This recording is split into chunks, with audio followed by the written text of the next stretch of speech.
Plastic ਅਤੇ ਅਸੀਂ ਸਾਰੇ ਜਿਸ ਕੰਘੀ ਦੀ ਵਰਤੋਂ ਕਰਦੇ ਹਾਂ ਉਹ ਕਿਸ ਪਦਾਰਥ ਤੋਂ ਬਣੀ ਹੈ? ਇਹ ਵੀ ਕੋਈ ਸਵਾਲ ਹੋਇਆ। ਇਸ ਦਾ ਜਵਾਬ ਤਾਂ ਬਹੁਤ ਹੀ ਆਸਾਨ ਹੈ, ਪਲਾਸਟਿਕ। ਪਰ ਕੰਘੀ ਦੀ ਵਰਤੋਂ ਤਾਂ ਪਲਾਸਟਿਕ ਦੀ ਖੋਜ ਤੋਂ ਪਹਿਲਾਂ ਤੋਂ ਹੀ ਕੀਤੀ ਜਾ ਰਹੀ ਹੈ। ਉਸ ਸਮੇਂ ਕੰਘੀ ਕਿਹੜੀਆਂ ਚੀਜ਼ਾਂ ਤੋਂ ਬਣਦੀ ਹੋਵੇਗੀ? ਪ੍ਰਾਚੀਨ ਕਾਲ ਤੋਂ ਵਸਤੂਆਂ ਬਣਾਉਣ ਦੇ ਲਈ ਮਿੱਟੀ, ਧਾਤ, ਕੱਚ, ਲੱਕੜ ਜਾਂ ਹਾਥੀ ਦੇ ਦੰਦਾਂ ਦਾ ਉਪਯੋਗ ਕੀਤਾ ਜਾ ਰਿਹਾ ਹੈ। ਪਰ ਇਹਨਾਂ ਦੀ ਵਰਤੋਂ ਵਿੱਚ ਬਹੁਤ ਸਾਰੀਆਂ ਮੁਸ਼ਕਲਾਂ ਆਉਂਦੀਆਂ ਹਨ, ਜਿਵੇਂ ਲੱਕੜ ਪਾਣੀ ਵਿੱਚ ਭਿੱਜਣ ਨਾਲ ਖਰਾਬ ਹੋ ਜਾਂਦੀ ਹੈ, ਕੱਚ ਅਤੇ ਮਿੱਟੀ ਦੀਆਂ ਬਣੀਆਂ ਚੀਜ਼ਾਂ ਭੁਰਭੁਰੀਆਂ ਹੁੰਦੀਆਂ ਹਨ, ਧਾਤ ਦੀਆਂ ਬਣੀਆਂ ਵਸਤੂਆਂ ਦਾ ਭਾਰ ਹੁੰਦਾ ਹੈ ਅਤੇ ਲੋਹੇ ਦੀਆਂ ਬਣੀਆਂ ਵਸਤੂਆਂ ਨੂੰ ਜੰਗਾਲ ਲੱਗ ਸਕਦਾ ਹੈ। ਪਲਾਸਟਿਕ ਦੀ ਖੋਜ ਨੇ ਇਹਨਾਂ ਸਾਰੀਆਂ ਮੁਸ਼ਕਲਾਂ ਨੂੰ ਦੂਰ ਕਰ ਦਿੱਤਾ ਹੈ। ਪਲਾਸਟਿਕ ਨੂੰ ਜੰਗਾਲ ਨਹੀਂ ਲੱਗਦਾ। ਪਾਣੀ ਵਿੱਚ ਭਿੱਜਣ ਤੇ ਉਹ ਗਲਦਾ ਜਾਂ ਸੜਦਾ ਨਹੀਂ ਹੈ। ਇਹ ਹਲਕਾ ਅਤੇ ਮਜ਼ਬੂਤ ਹੁੰਦਾ ਹੈ। ਇਸ ਦੇ ਨਾਲ ਹੀ ਇਹ ਲੱਕੜ, ਹਾਥੀ ਦੇ ਦੰਦ ਤੇ ਧਾਤ ਨਾਲੋਂ ਕਾਫੀ ਸਸਤਾ ਵੀ ਹੈ। ਪਲਾਸਟਿਕ ਨੂੰ ਮਨਚਾਹੇ ਆਕਾਰ ਵਿੱਚ ਢਾਲਿਆ ਜਾ ਸਕਦਾ ਹੈ। ਪਲਾਸਟਿਕ ਯੂਨਾਨੀ ਸ਼ਬਦ ਪਲਾਸਟਿਕੋਸ ਅਤੇ ਲਾਤੀਨੀ ਸ਼ਬਦ ਪਲਾਸਟਿਕਸ ਤੋਂ ਨਿਕਲਿਆ ਹੈ। ਇਹਨਾਂ ਦੋਵਾਂ ਸ਼ਬਦਾਂ ਦਾ ਅਰਥ ਹੈ ਜਿਸ ਨੂੰ ਆਕਾਰ ਦਿੱਤਾ ਜਾ ਸਕੇ। ਪਲਾਸਟਿਕ ਦੀ ਕਹਾਣੀ ਇੰਗਲੈਂਡ ਵਿੱਚ 1862 ਵਿੱਚ ਸ਼ੁਰੂ ਹੋਈ ਸੀ। ਅਲੈਗਜ਼ੈਂਡਰ ਪਾਰਕਸ ਨੇ ਦਰਖਤਾਂ ਦੇ ਸੈਲੂਲੋਜ਼ ਤੋਂ ਇੱਕ ਸਮੱਗਰੀ ਨੂੰ ਤਿਆਰ ਕੀਤਾ ਅਤੇ ਇਸ ਤੋਂ ਬਣੀਆਂ ਕੰਘੀਆਂ ਅਤੇ ਬਟਨਾਂ ਨੂੰ ਇੱਕ ਪ੍ਰਦਰਸ਼ਨੀ ਵਿੱਚ ਰੱਖਿਆ। ਸੈਲੂਲੋਜ਼ ਤੋਂ ਬਣੀ ਉਸ ਸਮੱਗਰੀ ਨੂੰ ਦੁਨੀਆ ਦਾ ਪਹਿਲਾ ਪਲਾਸਟਿਕ ਕਿਹਾ ਜਾ ਸਕਦਾ ਹੈ। ਇਸ ਤੋਂ ਬਾਅਦ 1869 ਵਿੱਚ ਜੌਨ ਵੇਸਲੇ ਹਯਾਤ ਨੇ ਅਮਰੀਕਾ ਵਿੱਚ ਸੈਲੂਲੋਜ਼ ਤੋਂ ਅਜਿਹੇ ਹੀ ਇੱਕ ਪਦਾਰਥ ਦਾ ਨਿਰਮਾਣ ਕੀਤਾ। ਉਸ ਨੇ ਇਸ ਪਦਾਰਥ ਨੂੰ ਸੈਲੂਲੋਇਡ ਭਾਵ ਸੈਲੂਲੋਜ਼ ਵਰਗਾ ਇਹ ਨਾਮ ਦਿੱਤਾ। ਫੋਟੋਗ੍ਰਾਫੀ ਦੇ ਸ਼ੁਰੂਆਤੀ ਪੜਾਅ ਵਿੱਚ ਸੈਲੂਲੋਇਡ ਫਿਲਮਾਂ ਦਾ ਇੱਕ ਮਹੱਤਵਪੂਰਨ ਹਿੱਸਾ ਹੁੰਦਾ ਸੀ।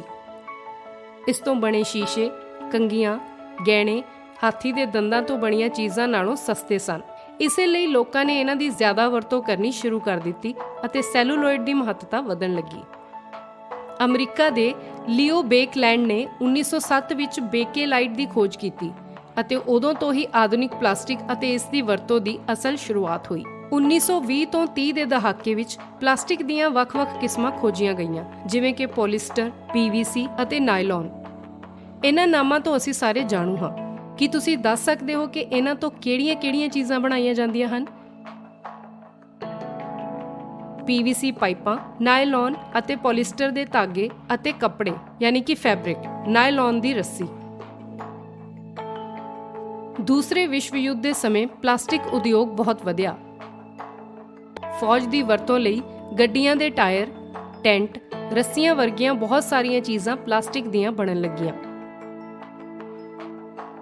ਇਸ ਤੋਂ ਬਾਅਦ ਪਲਾਸਟਿਕ ਦੀਆਂ ਹੋਰ ਵੀ ਕਈ ਕਿਸਮਾਂ ਦੀ ਖੋਜ ਕੀਤੀ ਗਈ, ਜਿਵੇਂ ਕਿ ਪੋਲੀਥੀਲੀਨ, ਟੈਰੇਫਥਲੇਟ ਭਾਵ PET।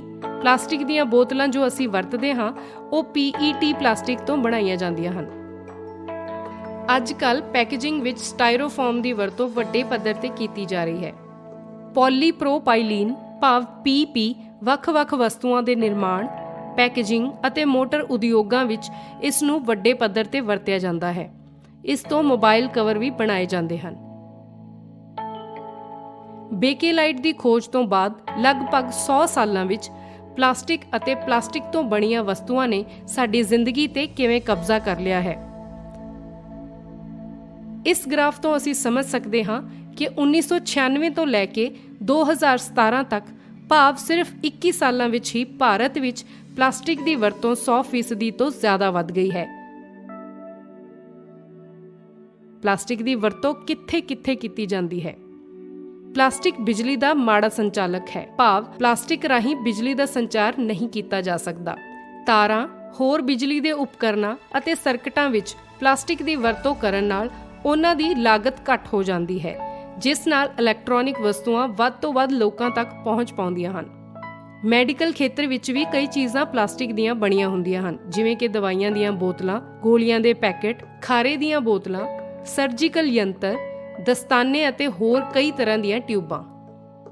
ਪਲਾਸਟਿਕ ਪਾਣੀ 'ਚ ਭਿੱਜ ਜਾਣ ਤੇ ਵੀ ਖਰਾਬ ਨਹੀਂ ਹੁੰਦਾ, ਇਸ ਲਈ ਜੁੱਤੀਆਂ, ਰੇਨਕੋਟ ਯਾਨੀ ਕਿ ਬਰਸਾਤੀ, ਗੱਡੀਆਂ ਦੇ ਕਵਰ ਆਦਿ ਕਈ ਚੀਜ਼ਾਂ ਪਲਾਸਟਿਕ ਤੋਂ ਬਣਾਈਆਂ ਜਾਂਦੀਆਂ ਹਨ। ਪਲਾਸਟਿਕ ਦੇ ਇੰਨੇ ਸਾਰੇ ਫਾਇਦੇ ਤਾਂ ਅਸੀਂ ਵੇਖ ਲਏ ਹਨ, ਪਰ ਸਵਾਲ ਇਹ ਵੀ ਹੈ ਕਿ ਜਦੋਂ ਪਲਾਸਟਿਕ ਦੀਆਂ ਵਸਤੂਆਂ ਬੇਕਾਰ ਹੋ ਜਾਂਦੀਆਂ ਹਨ ਤਾਂ ਅਸੀਂ ਉਹਨਾਂ ਦਾ ਕੀ ਕਰਦੇ ਹਾਂ? ਬੇਕਾਰ ਪਲਾਸਟਿਕ ਕਿੱਥੇ ਜਾਂਦਾ ਹੈ? ਕੁਦਰਤ ਅਤੇ ਵਾਤਾਵਰਣ ਤੇ ਇਸ ਦਾ ਕੀ ਪ੍ਰਭਾਵ ਪੈਂਦਾ ਹੈ?